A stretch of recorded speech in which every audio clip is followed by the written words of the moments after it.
All right, so welcome to wherever or whoever and wherever I might be publishing this video, which is a mystery. But I just played my first ever official chess match, which was a great deal of fun. And I expected to be bored stiff staring at a chessboard for over 2 hours. But as it turns out, it was moderately entertaining and very grueling psychological activity. And I was playing against an 8, 9, 10-year-old kid. I'm not sure exactly how old.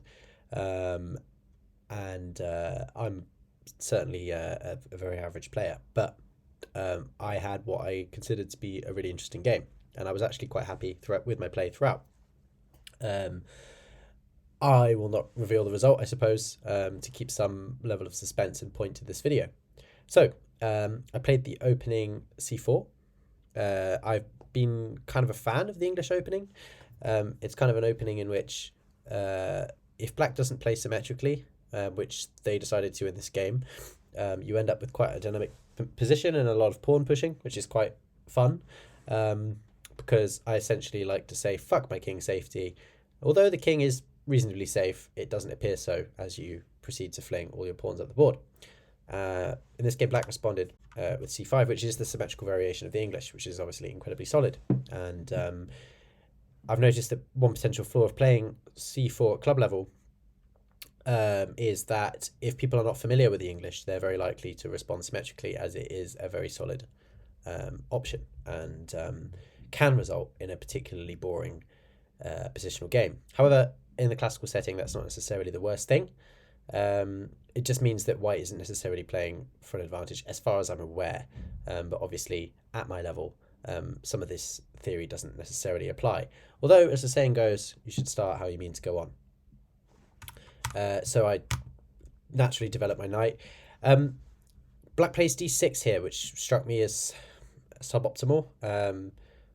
It seemed like a strange way. I suppose, in theory, they were looking for e5. I guess I can draw some arrows. Potentially to get good hook over the square. Again, I don't know if any of this is theoretically valid. I'm just making my own assumptions here. But it just seems like an odd move. But regardless, we ended up going for this kind of g3, g6, fianchetto kingside castling, in which you end up potentially with a storm on the queen side.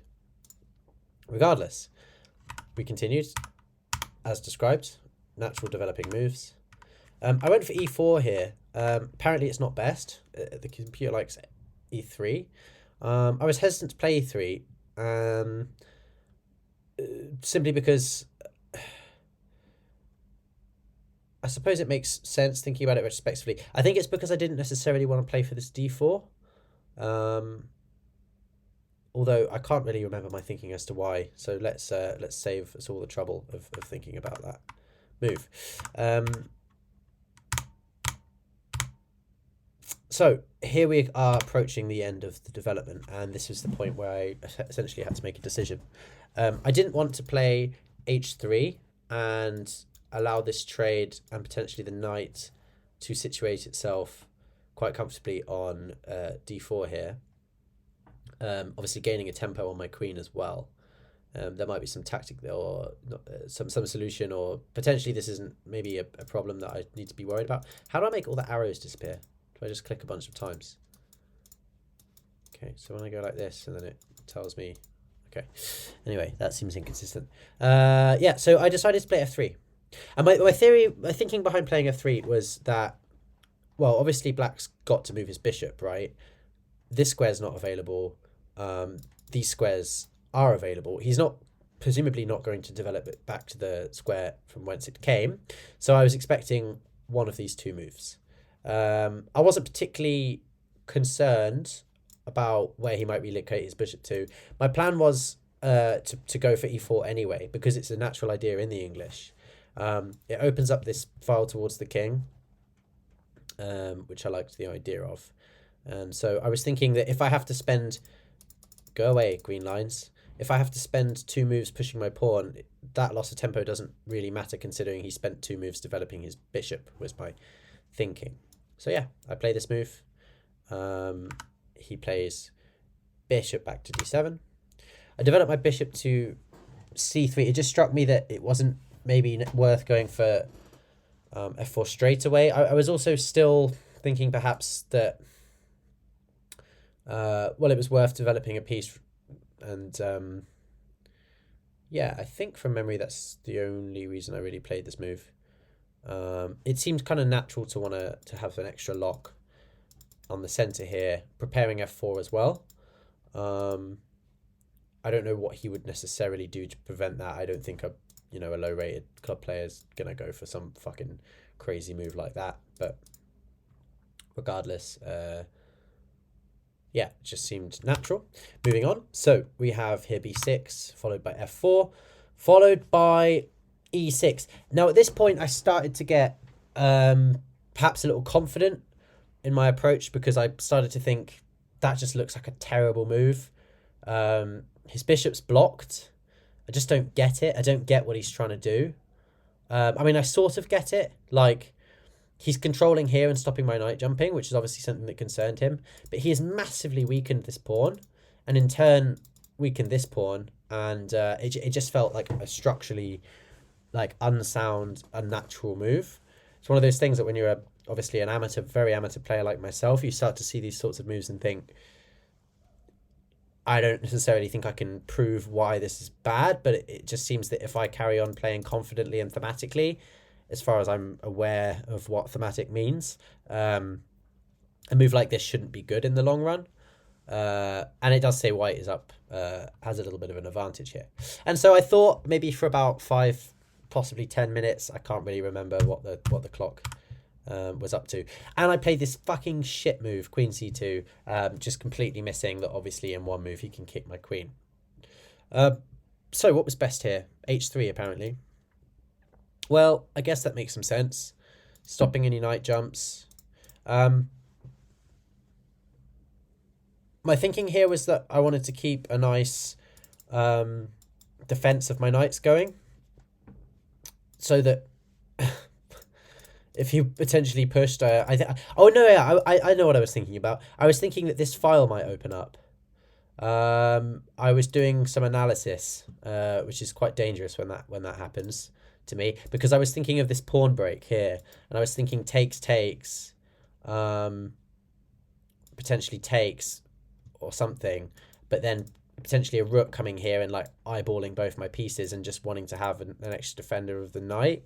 And just sort of on this file, it doesn't really make a lot of sense in retrospect. Obviously, the knights are superfluous here anyway, so not the best decision. But it just felt like, screw it, why not? And I will be honest in that although I spent time thinking on this move, I was thinking about lots of different conceptual or just concepts really relating to the game, flawed as I'm sure they were. So I wasn't necessarily, I think I was mostly thinking about knight here as being a prospective move. I was thinking, yeah, I mean, not that he was going to play that immediately, but yeah, for whatever reason, I deemed this to be a good idea. So moving on, he played knight here, which actually seemed like that's the obvious blunder that I missed. However, apparently, after queen d2, white's pretty cushy here. So there you have it, folks. I guess it's just a waste of tempo because the knight's getting kicked. But anyway, that didn't happen. I played queen here, which is also a bad decision, apparently. Because here knight g4 was best. So yeah, I guess you can now start to see. Actually, this was a move I was considering. Potentially gaining a little bit of tempo on my pieces. My bishop's actually trapped here, so I'm going to have to trade it, losing a very strong piece, I suppose. Or just mounting pressure on the bishop, potentially meaning that at black's convenience, it can be traded off. He played a6, which just, when I saw that move, I was like, bruh, like, is that all you got? Like, come on. But as we'll see, my complacency did no favors in this game. I think I did sort of think doesn't look like a great move, but essentially I felt like it just gave me license to start doing pushes of my own. But I did play a3 just to kick his knight first because I was looking for b4. b4 ideas are common in the English. I think more generally when you have the bishop on b2. But anyway, it just felt like, you know, what could really be so bad. Then I played this move. Now, this was not a good move because I was thinking takes, and then going for this pawn break was my plan. Having an attack on the knight and the rook. Thinking that he would miss it. And he did, but it's not a good move, apparently. Because knight g4. What does that lead to? Knight g4, bishop f2, knight takes f2, rook takes f2, rook c8. So let's explore this line. Rook c8, rook b1, knight d4, knight d1, c takes b4, a takes b4, b5, knight e3, knight takes e2, check, queen takes e2. So I suppose, I don't know, let's make an average, you know, couch gamer assessment of what's going on here. But I suppose he's got a passer. First of all, he can mount plenty of defense. His queen has a lot of scope. I really don't like making lines on lead chess. It just doesn't seem to work very well. Chess.com is much more fluid with that. At least in this analysis stuff. So yeah, I guess the position looks pretty cushy. Here, I mean, there's not really many open. He commands the only sort of file he has. He's potentially winning a pawn here. I mean, what's the evaluation? It's not. I don't know what the evaluation is here. Let's have a look. Okay, yeah. So black is essentially up a pawn. So I guess that's what he's doing. We've got 1, 2, 3, 4, 5, 6, 7. 1, 2, 3, 4, 5, 6, 7. But he is winning a pawn, which I don't think I can stop.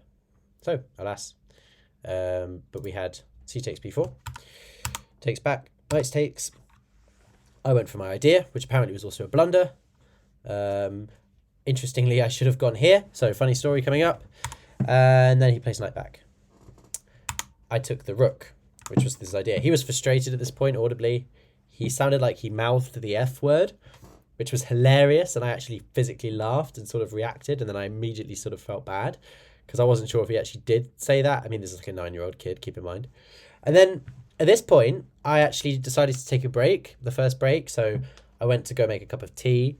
I was sort of walking around the kitchen and just meandering around the ground floor of the church. Where this event was held, was sort of thinking about chess moves, as you do, you know, when you're making a cup of tea. And then I was sort of so preoccupied with the chess moves that I threw the tea bag of the mug in the bin, and then also threw the spoon in the bin, just like it was a natural part of the process. And then I sort of looked at the cup of tea, and then I looked at the bin, and then I looked at my hand, and I just thought, what the fuck is going on? I'm a bit tired today. It's been a long day. Been working since early in the morning.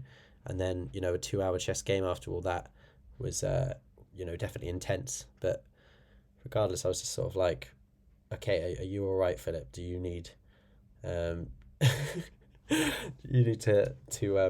reset mentally, as it were? So I came back to the chessboard, right? And I'm like, I got the spoon out of the bin. I put it back on the counter. And I played rook c1. I meant to play rook b1. I sat down at the board. I very casually played this move. You know, maybe I brushed my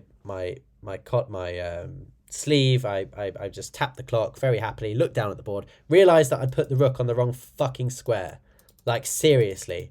And so I looked at my opponent and I'd reacted, and I'd sort of indicated to him, like I signed to him that I had meant to move it here. And he sort of nodded to be like, oh, yeah, it's fine. Don't worry.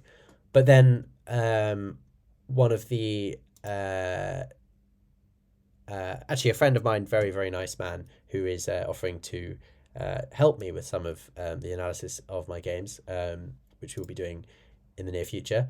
indicated that that wasn't allowed and that I had to follow the rules. And obviously, you know, you can't just put like, you know, I mouse slipped IRL. That's what happened. So I was frustrated because now black starts to get counterplay. Shucks. Now this is when the game gets mental, because at this point I'm still sort of playing for a win, even though black says here has an advantage. But I'm up an exchange. Okay, maybe black's got some counterplay, as I said here, right? But he's got a hanging knight to worry about. He's got a hanging pawn, but he has some momentum as well. I've got some ideas, and all of those ideas kind of came to be. And this was definitely the most fun part of the game and the most intense. So, as we can see, after I played knight here, what white should have done is just take the bloody knight straight away. And I'm kind of actually interested just to see what this line is. Let's turn on stocky for a minute. Get just knight back. Rook here. Yeah. I mean, at this point, it's a draw. So, black, I suppose, has a very solid centre here. Because this pawn is either going to be taken or it's going to push. So, black's got a beautiful bishop.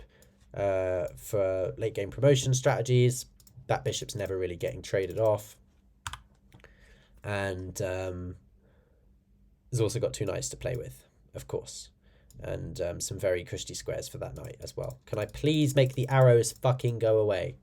Okay, thank you. No, just go away. Like, what? Anyway, like what is the strat here? Look, see, when I do it normally, it's like, yeah, fine, but otherwise, it's like, nope. Oh, but is it because I'm clicking on that? Wait. Okay, so I just have to... Anyway, whatever. So, yeah, it looks pretty good. If white just takes the knight. But white did not take the knight. White took the pawn. Which actually was like a kind of scary move. Because even though, obviously, the fish is saying that it's not the one, it felt kind of like the one. I didn't consider taking with the bishop, obviously, because I'm still eyeing this pawn. I took the pawn immediately. At this point, black has an advantage. I was worried about this move. But I just kind of thought, and what? You know? Like, what are you going to do? Like, I've got rook here. This knight's got no squares. You know, the knight's still hanging. Like, what do you want? A hanging queen and a hanging knight? Like, how are you defending this knight? Like, apparently... Okay, that's... Yeah, that kind of makes sense. I didn't actually see this line, but yeah, there's a queen trade in here. And so, I took the pawn. He took my rook. Who can blame him? I mean, that was like, I was fully aware of this sacrifice. And now I make the absolute supreme blunder, which, to be honest, I think was the best move I played all game. And the reason of that is that I don't particularly mind that this wasn't working because it was just based on a pure miscalculation. But the idea took me a long time to calculate, let's put it that way. So my idea was... If bishop here, then queen here. But then queen here, knight here, bishop here threatens mate. And what if... Oh, then he's just... Okay. Yeah. Oh, scheisse. Okay, well, that just ruined the result.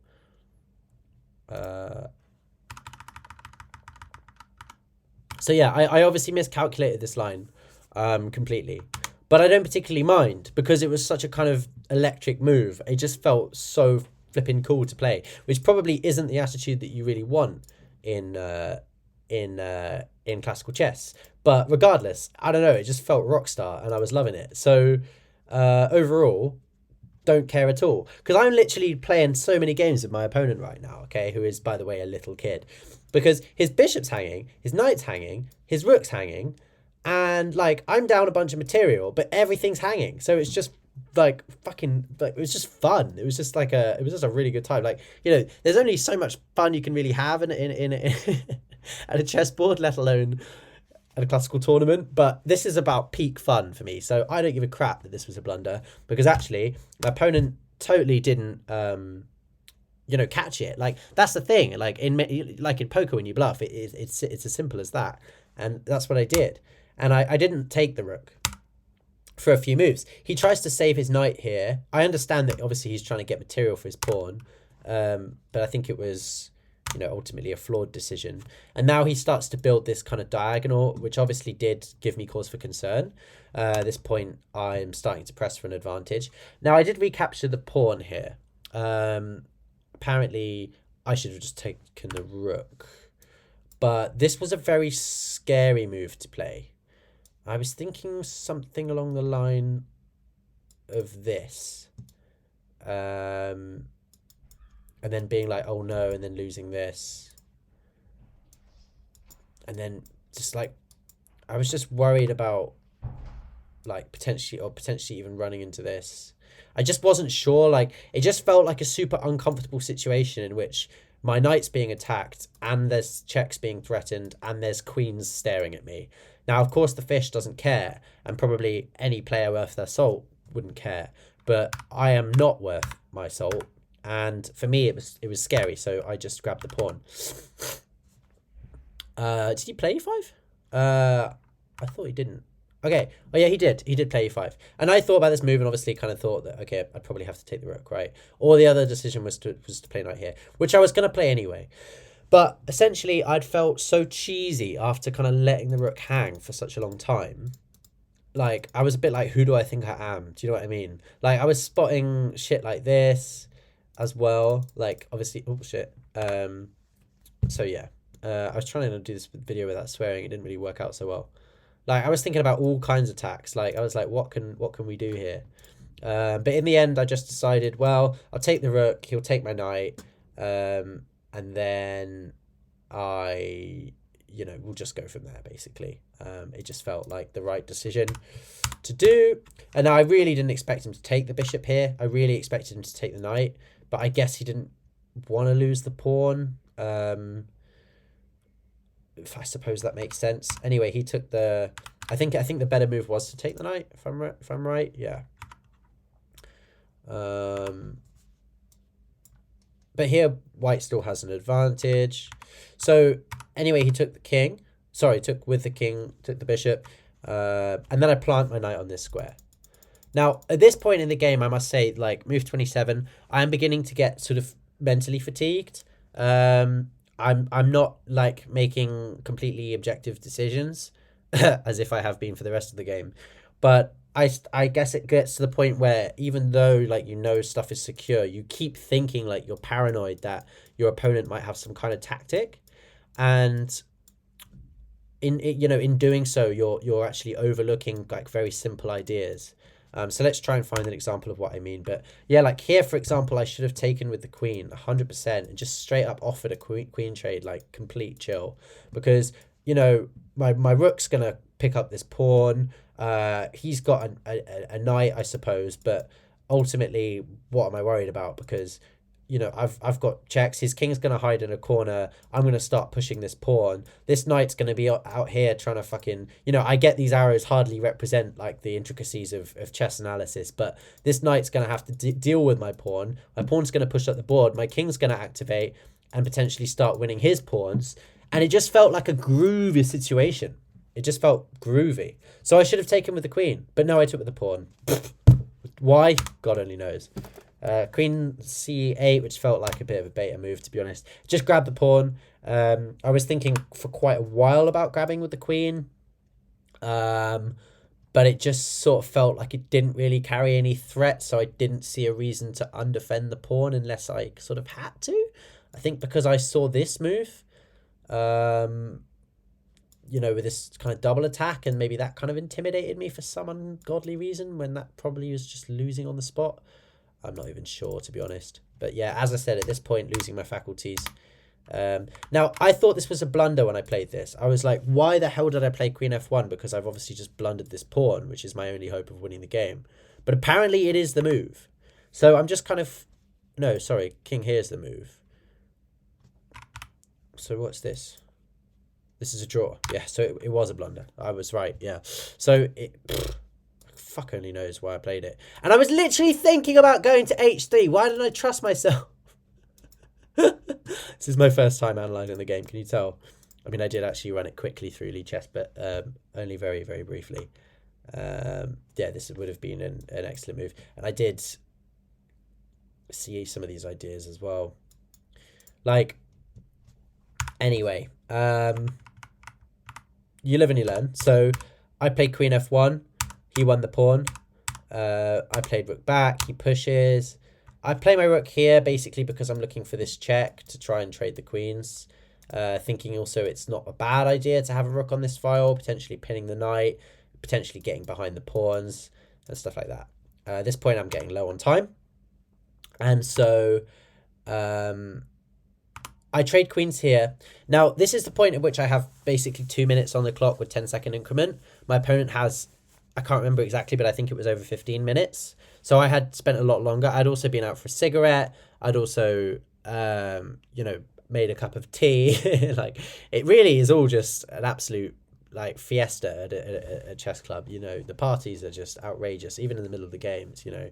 Nicotine and caffeine, and it was quite nice. I kind of appreciated the fact that the club's relaxed enough to sort of allow their players to actually go out and kind of take 5 minutes. You do sort of cursorily, is that a word? Turn off your phone at the start. And they sort of, do eyeball you doing that, but it's definitely not like a, in theory, you could probably, if you were like, that's like pathetic, you could probably, get away with fishy stuff, but obviously like that was a million miles away from any consideration. And actually, I just kind of appreciated the fact that, you are able to actually leave the room. I really appreciated those few minutes of fresh air. So I'm just praying that, that never changes in a sense. Because yeah, I think chess would suffer in terms of its appeal to new players and appeal just in general as being a bit of fun if it was like such a punishment of having to sit there because of the possibility of cheating. But all of that stuff aside, we traded queens. He played f4. And at this point, I started to get a little bit worried. And now, I can't remember exactly where it was. Maybe it was here. But I forgot to press my clock. You can tell it's my first game ever, right? So, first club game, of course, is what I mean. After forgetting to press my clock, my opponent thought for about a minute and a half. He didn't realise I hadn't pressed my clock. And then when it came my turn to move, I realised that my clock was, not able to be pressed because it was still... and my opponent noticed and kind of went, oh! And then... so it was a bit of a shitty situation. But honestly, like, I don't really care about these kinds of things because, yeah, okay, it was a mistake and, like, I will learn from it. Alas. I had 30 seconds at this point with 10-second increments. So my opponent had over 10 minutes. So obviously I was beginning to get concerned. King h3, not a great move. I was looking for this.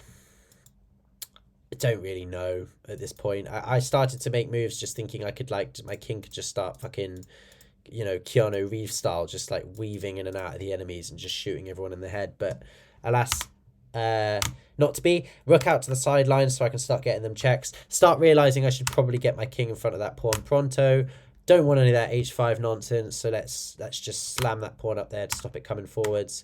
I took without even really thinking here. Again, 10 seconds on the clock, but these moves aren't particularly bad. As you can see in the sidebar, it does actually say when it's a blunder. So I'm actually quite proud of the fact that from moves...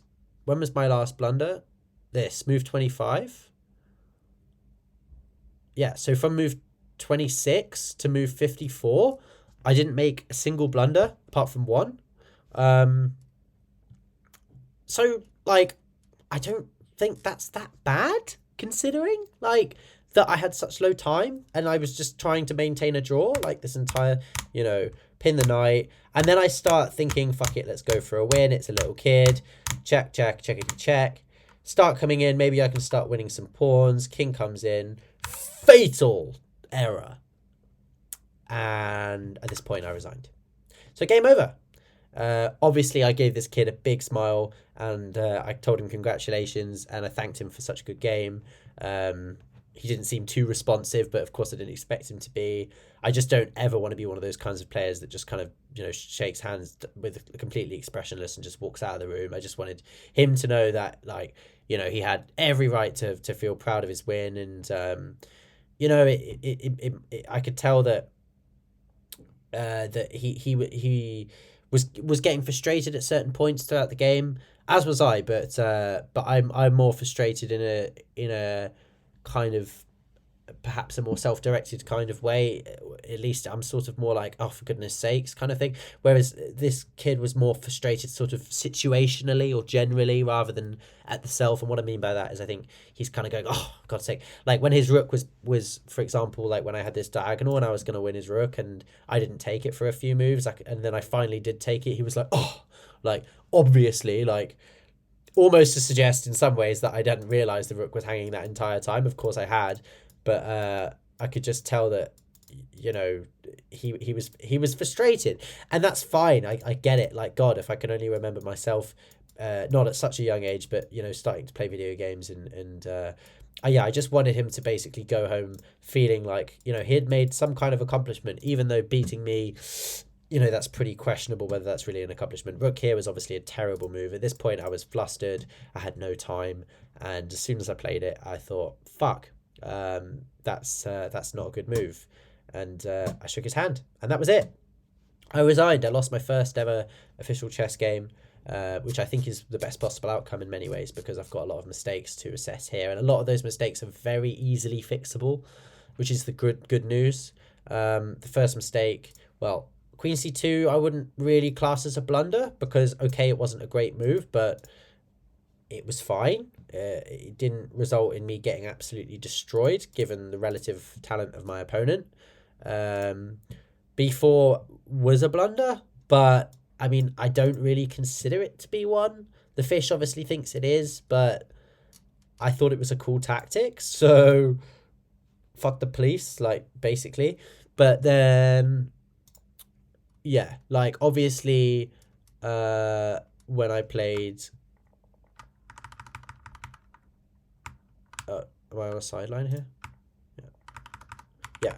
So when I played Rook C1, like, this was a really unfortunate mistake, not going to B1, because that was, I mean, yeah, but again, like, very fixable mistake. Just don't put your piece on the wrong fucking square, you absolute imbecile. Yeah, the move of the game for me has to be Bishop C5 in this situation. Like, honestly, Magnus level shit. I'm miscalculating Magnus, but Magnus nonetheless, and I will defend that to the grave, because it was immensely fun to play, and super props to my opponent. He did a fantastic job. So yeah, I think that's going to kind of be the end of my quote unquote analysis for the day. I really appreciate, obviously, anybody who is kind of interested enough to watch towards the end of the video, because even though I'm not an avid chess player, apparently this was winning. Should I not? It was still something of a moment for me, because I've always considered myself something of a moron when it comes to logical thinking, and I always had a talent for, the more creative pursuits, I suppose. And so for me, like, it's something which to demonstrate in any way that I can even turn up to a chess club and play a game that is competitive, is albeit against a child, a worthwhile experience. So alas, that will conclude this analysis, and yeah, see y'all at Bristol Chess Club. If anyone wants to come along, drop me a comment, and I'll give you the deets. We'll have a blast. Yeah.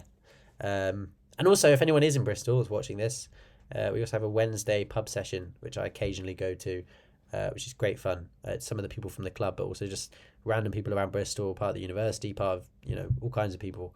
And it's incredibly casual, all skill levels. Have some drinks, play some chess. It's great fun. So yeah, thanks once again, and perhaps see you in game 2 of my chess career.